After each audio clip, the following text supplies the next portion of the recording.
Hey guys, in this lesson, I'm going to be taking you on a walkthrough for how to set up your local environment for developing React apps on a Mac computer. Up until now, we've been using Code Sandbox, which is a browser-based tool to create our React apps. And it's really nice being able to have your development environment wherever you are and whichever computer you log into. As long as you head over to Code Sandbox, you'll have the same projects always up and running with you. But if you want to set up your local environment to use a code editor that you prefer, say Atom or VS Code or Sublime or whatever it may be, so that you can start creating React apps on your local system, then this lesson is for you. There's 4 steps that are required to do this.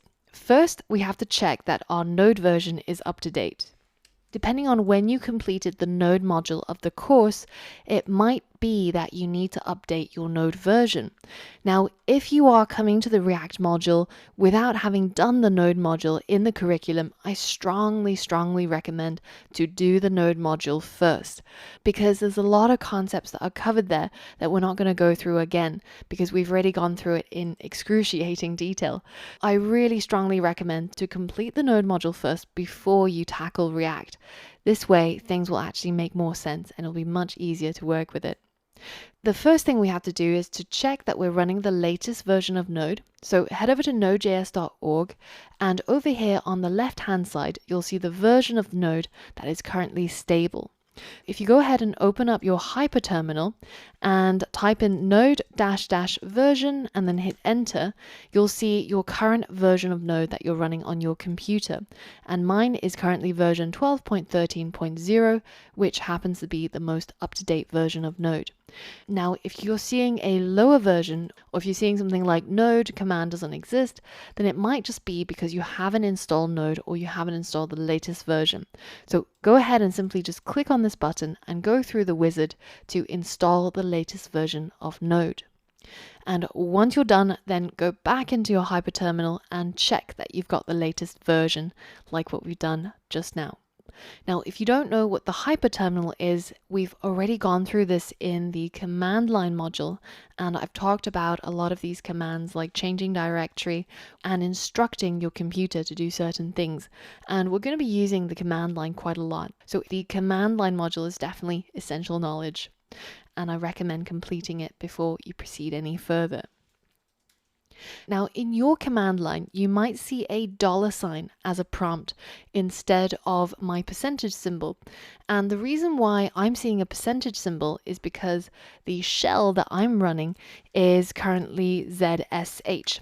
So on the latest version of Mac OS Catalina, Apple decided that they wanted us to use the ZSH terminal instead of the bash terminal. So if you updated to Catalina, you might also see an error message asking you to switch over to the ZSH terminal, in which case just follow the advice that they've given and paste in the command they've specified. So now that we've checked that our Node version is up to date, step 2 is to install VS Code. Now, I prefer using VS Code when I'm developing React apps because it has a lot of extensions that make it really easy to work with React apps. Now, this is totally a personal preference, so if you prefer working with Atom or Sublime or any other code editor, in fact, you can use all of them to develop for React. But if you have no preference or you want to try something new, then I recommend heading over to code.visualstudio.com and download this free open source code editor that's from Microsoft. So if you click on this button, you'll be guided through the wizard, and once you've installed it, it should open up and have some welcome messages, etc. But it will look quite similar actually in terms of the user interface to the Code Sandbox that we've been using. Now, it doesn't matter which editor you choose, but I recommend to head over to this link, which I'll include in the course resources, and find your code editor to install the syntax highlighter to be able to work with React much more easily. So for Atom, the package is called language-babel. For Visual Studio Code, it's called Sublime-babel, and it's by a guy called Josh Peng. If we head over to VS Code and we go to the Extensions tab and we search for Sublime, Babel, you can see this is the package that we want. So go ahead and click install to add it to your VS Code. And this just gives it the capability to be able to highlight your JSX code and your React code much easier. Now, another thing that I recommend installing is the VS Code icons package. And what this does is it just simply adds on these icon images to the files which have different extensions, and it has a different image for each file extension. It just makes it much easier to identify what's actually going on in terms of the file structure you've got, because with React we're mixing a lot of different types of files, right? JSX and JS and CSS and HTML. So I find that really helpful as well. So hopefully now you've completed step 1 and step 2.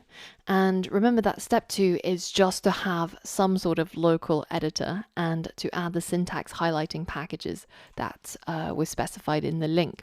Now step 3 is to actually create a React app. And I'm going to refer you to a documentation on the React website which tells us how we should do this.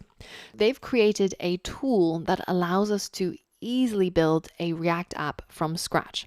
And all we have to do is to use npx, which is a package runner tool for npm, and we use a package called create React app to create an app called my app, or whatever else you might want to name it. As long as we've got our node version up to date, we can simply just highlight this line of code, copy it, and head into our Hyper terminal and paste it in. And it doesn't matter where you are, which directory you're in, this will act globally. So you can just paste it in and hit enter. And it's going to get started creating an app called My App. And it's going to install the required packages, which is React, React DOM, which we've already seen and used, and something called React Scripts. Now, React Scripts is a module that's going to help us run our React app locally and serve it up in our browser. And we're going to see it in action very soon.